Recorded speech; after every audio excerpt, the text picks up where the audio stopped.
बहू, हमने भी बच्चे पैदा किए हैं, लेकिन ऐसा चटोरापन कभी नहीं किया। मम्मी जी, घी खत्म हो गया है, रोटियां पर लगाने के लिए घी दे दो। मधु छोटी सी डब्बी अपनी सासू माँ के सामने रख करते हुए बोली, क्या घी खत्म हो गया? तुम दोनों घी पीती हो क्या? अरे, अभी 4 दिन पहले ही तो दिया था, इतनी जल्दी कैसे खत्म हो गया?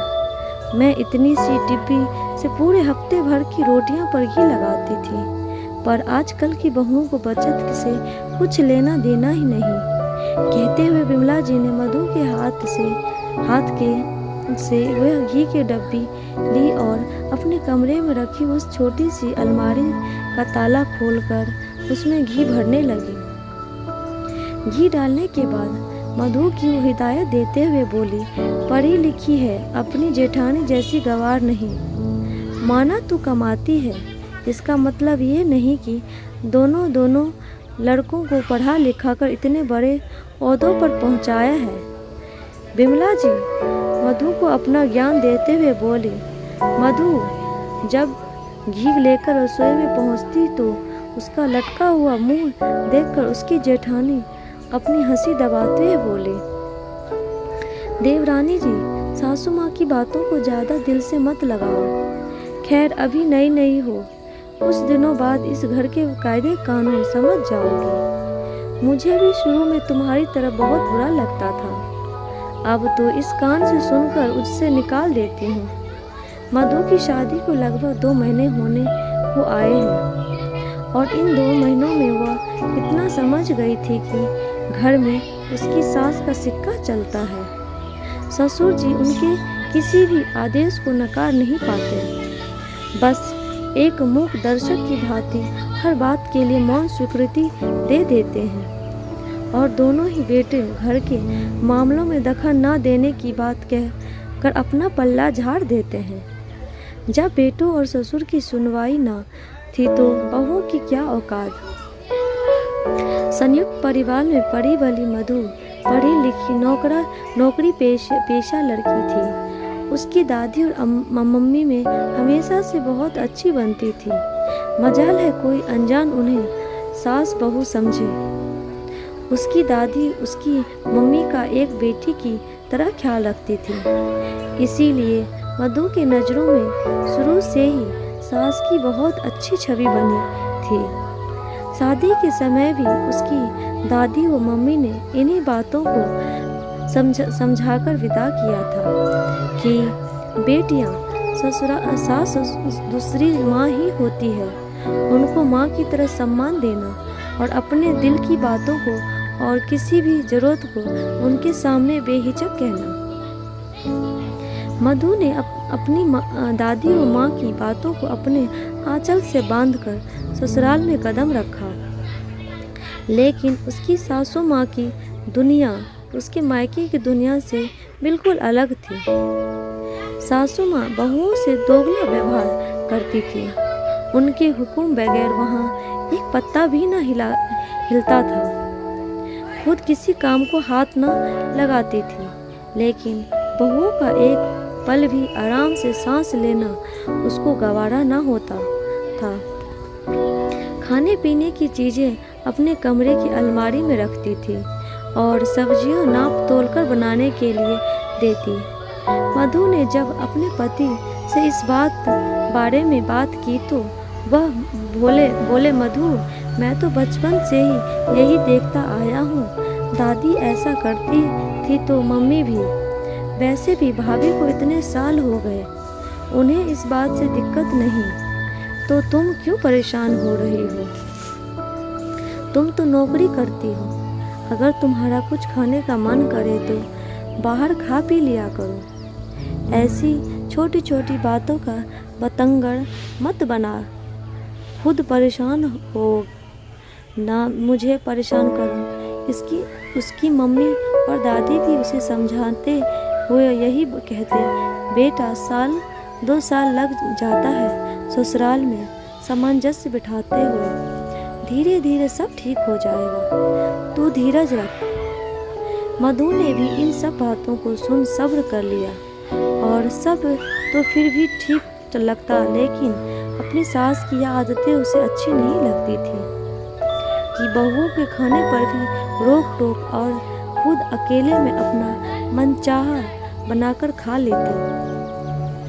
पहले तो उसे अपनी जेठानी की बातों पर यकीन न होता, लेकिन जब सासू माँ को खुद अपनी आंखों से ऐसा करते देखा तो उसे भी यकीन करना पड़ा। बुरा तो बहुत लगता, लेकिन जब पति ही सुनने वाला ना हो तो किसी और से क्या कहें। समय बीता और मधु प्रेग्नेंट हो गई। प्रेगनेंसी के शुरुआत में उसका कुछ काम करने का मन ना करता। रसोई में खाना बनाते हुए उसे कुछ चीज़ों की महक आती और वो उल्टी लग जाती। इस पर भी सास ताने देती कि काम ना करने के 100 बहाने। अरे हमने भी बच्चे जने हैं, लेकिन हम इतने नाटक ना करते थे। आम बातें हैं, ये काम करती रहेगी तो डिलीवरी आसानी से हो जाएगी, वरना पेट कटवाना फिर। यह बातें मधु के साथ साथ उसके पति को भी अच्छी नहीं लगती है, लेकिन दोनों की बात आगे ना बढ़े इसलिए चुप्पी साथ जाता। संडे का दिन था। आज ना जाने क्यों मधु का मन आटे का हलवा खाने का कर रहा था। उसने अपने पति को कहा तो वह हंसते हुए बोला, मैंने तो सुना था इस समय औरतों का खट्टा खाने का मन करता है और मीठा खाने की बात कर रही हो। तुम अब मन कर रहा है तो कर रहा है, इसमें मैं क्या बताऊं। मधु मुंह बनाते हुए बोली, ठीक है यार, मैं तो बस मजाक कर रहा था। जाओ बना लो, मुझे भी बहुत दिन हो गए, दिन क्या साल हो गए आटे का हलवा खाए।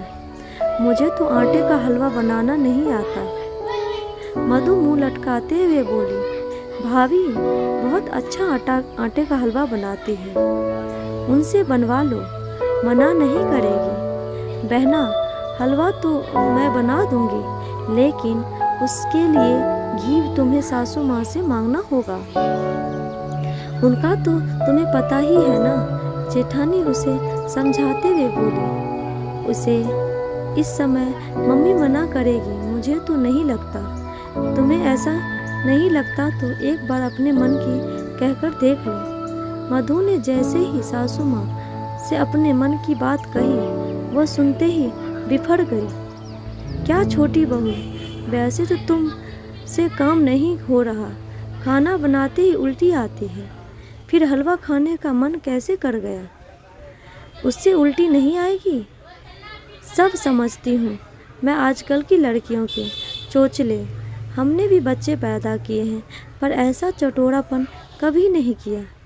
सब जैसे खाते थे वैसे ही खाया। अगर अपनी कमाई का घमंड है तो अपनी गृहस्थी अलग बसा लो, तब अपने मन की करना। यहाँ तो सबके जैसे ही खाना पीना पड़ेगा। सुनकर मधु के आंसू आ गए। उसे अपनी मम्मी की बात याद आ गई थी कि सास दूसरी माँ होती है और उसे अपने मन की हर बात कहना। क्या माँ ऐसी होती है? वह जैसे ही मुड़ी सामने कर्मा का नाम सुना है मिस्टर माँ की तेज आवाज सुनकर आ गया था। मनीषा, आपको उस बेटी की याद है करने आया और जरूरत महसूस हुई जिसकी शक्ल भी आपने नहीं देखी। सवाल सुनकर आप मुझ में उसी दिन कोई मार जवाब देते देते अगर ना आपको पता चलता कि और चुपचाप अपने माँ कमरे में पेट चला में गया। मैं यानी लेकिन लड़की है, आज जिन उसे अपनी बेटे माँ के का लिए व्यवहार आपने मुझे और वाकई मेरी बुरा लगा। माँ को छोड़ उसे दिया, खुद पर उन्हीं भी ने गुस्सा आपको आया। छोड़ दिया। क्यों इसी नहीं को उसे कर्मा ने कहते हैं। कह दिया कि मेरी माँ ने आप गलत हमेशा हो। पत्नी के रूप में क्या बहू आपके के खाने सब पीने जुल्म पर सहे और इतनी माफ बंदिशें कर भी दिया, लगाना लेकिन सही है? माँ बनने के लेकिन बाद अब अपनी सोचने से बेटी क्या के फायदा? साथ आपके लिए जब कहना अन्याय था साफी तो को कहा नहीं नहीं। सह पाई इन बातों और उसके को दिल अभी से एक ही 2-4 बदुआ दिन निकली हुए थी थे कि जिस कि बेटी ऑफिस से से मधु की की इसने तबीयत शक्ल भी अचानक नहीं खराब हो देखी, गई। एक दिन ऐसा उसने जरूर अपने आएगा पति कि को वह फोन उसी किया, बेटी तो वह के उसे शक्ल लेकर देखने के लिए डॉक्टर के पास छटपटाएगा। डॉक्टर ने और वजह आज यही हुआ। बीती बताई। माँ बताते जानती हुए थी कि आप बीपी एक दिन बताते यह हुए जरूर उसे आएगा, आराम करने की इसलिए सलाह उसने दी। आपका सारा मधु कच्चा इतनी चिट्ठा इस जल्दी डायरी में घर लिखा नहीं था। जाना चाहती थी, क्योंकि जो उसकी मुझे जेठानी एक उनकी हफ्ते अलमारी के से अपने पिछले मायके साल गई मिली थी। थी। पारुल उसके ने घर अपने जाते बैग ही में डायरी पता निकालकर था सासू संगीता माँ आराम तो को क्या दिया। करने यह देगी, एक राज की उल्टा बात अपनी थी तबीयत सही ना कि होने मुझे का सब बहाना कर सच कामों पता में चला लगा देती। था, लेकिन पति मैंने के इस उनसे आश्वासन आपसे से कि राज वह छुपा भी रखा, छुट्टी ले लेंगे, क्योंकि मैंने उसे माँ को कुछ नहीं तसल्ली देखा। मिली। जब से होश आया, उधर आप आज दोनों को मौसम ही बड़ा मम्मी सुहाना पापा था, तो सुबह के से रूप ही में मधु देखा की है। सास कागज पर का किसी का हलवा भी खाने नाम का बड़ा मन हो, कर रहा लेकिन था मेरे और आज उसे मौका मिल लिए गया। आप ही मेरे दोनों माँ बहुएं ही मम्मी घर पापा पर हो। नहीं थी उम्मीद है कि और आपको जिंदगी पतिदेव का भी काम सबक से मिल बाहर गया गए थे। होगा और यह मौके भी का समझ फायदा आ गया उठाकर होगा कि अपना मैं आपको मनपसंद बेटी नहीं आटे हूँ का और हलवा आगे बना से ली। अगर बनाने मेरे मम्मी पापा को फोन करके हलवा परेशान बनाने लग किया गई। तो तभी पुलिस जोर में जोर से दरवाजा कंप्लेन कर खटखटाने दूंगी। की आवाज पारुल ने से गुस्से उनका मनीष को मन बैठ देखते गया। हुए कहा और दरवाजा फिर खोलते ही वहाँ सामने से मधु चली बेटे गई। को देख दोस्तों, आपको उनका ये चेहरा कहानी कैसी लगी? सफेद लाइक पड़ शेयर गया। सब्सक्राइब करके जरूर सारे घर में बताइएगा। हलवे धन्यवाद। की खुशबू फैल गई थी। खुद को संभालते हुए बोली, तुम इतनी जल्दी कैसे? बेटे ने उन्हें सारी बात बताई। क्या हुआ? मधु को सोफे पर बिठा पानी लेने रसोई में गया तो हलवा देखते ही हैरानी से बोला, मम्मी आप हलवा बना रही थी। क्या करूं, बनाना पड़ा। आज मेरी बीवी खाने में इतनी मिर्ची डाल गई कि खाते ही पूरे शरीर में आग लग गई। पता नहीं जानबूझकर करके गई थी कि बुढ़िया दुखी हो। बस उस जलन को दूर करने के लिए हलवा बनाने बैठ गई थी, वरना मुझे तो पता है तेरी माँ जैसा सब खाते हैं वैसा ही खाती है, अलग से कोई चटोरापन नहीं करती।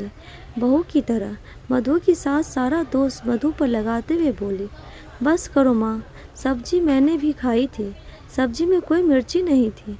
आपका मन था तो खा लिया, उसमें इतने बहाने बनाने की क्या जरूरत क्या है? फिर क्या मैं झूठ बोल रही हूँ? मधु की सास दहाड़ते हुए बोली, मुझे नहीं पता माँ, लेकिन इतना पता है कि 4 दिन पहले ही अपनी मधु को इसी हलवे की वजह से कितनी बातें सुना है मैंने, और देखा भी है कि गर्भवती स्त्री का घर वालों के साथ साथ बाहर वाले भी कितना ध्यान रखते हैं। मेरे ऑफिस में लेडीज इस अवस्था में उनका ध्यान रखने के साथ उनकी मनपसंद की खाना की चीज़ों भी बनाकर लाती है, और एक आप हो कि शादी के इतने महीनों में शायद ही मधु ने कोई फरमाइश की होगी और उस दिन पहली बार उस आपको अपना समझकर कुछ मांगा तो आपने गैरों की तरह उसे दुत्कार दिया, और आज उनका मन किया तो अकेले बनाने बैठ गई और उसे भी दोष मधु पर लगा दिया। मम्मी मधु के मम्मी पापा के अच्छे संस्कार ही है कि उसने तो इस घर व इससे जुड़े सभी रिश्तों को अपना मान लिया, लेकिन वे संस्कार में उसी पत्नी को तो बना लाया, लेकिन उसके सुख दुख का साझी ना बना सका। हमेशा यही सोचता रहा माँ को बुरा ना लग जाए, लेकिन कभी यह नहीं सोचा कि मधु को भी बुरा लग सकता है। इस घर में मेरे पास तो माँ पिता भाई सब है, लेकिन मधु के पास तो यह भी तो नहीं है। जिसको माँ पिता माना वो सिर्फ माँ नाम भर के हैं, और पति यह कौन सा इन सब से अलग है जो आज तक उसने मन की ना समझा सका। मायके से पराई हो गई और ससुराल में किसी ने अपनाया ही नहीं। बताया यह जाए कहाँ है। लेकिन आज मुझे अपनी गलती का एहसास हो गया माँ। आज से मैं बेटे के साथ साथ अपनी पत्नी धर्म ही निभाऊंगा, और आशा करता हूँ कि आप भी बहुओं को कम से कम घर के सदस्य का दर्जा तो जरूर दें। इसी में इस घर का और हम सबकी भलाई है। अगर ऐसा नहीं हुआ तो माँ इस घर की नींव को धड़कते देर ना लगेगी। आज पहली बार मधु की सास ने बेटों को विद्रोही रूप में देखा था। शायद वह समझ गई थी कि अगर वह अब भी ना संभली तो वह बहुओं की तो कभी बन ना सकी, और बेटों की नज़रों में कमाई इज्जत भी ज़्यादा दिन नहीं टिक पाएगी। दोस्तों, क्या आप मधु के पति की बातों से सहमत हैं? अगर हैं तो कमेंट ज़रूर बॉक्स में ज़रूर कीजिएगा, और लाइक शेयर सब्सक्राइब ज़रूर कीजिएगा। Thank you.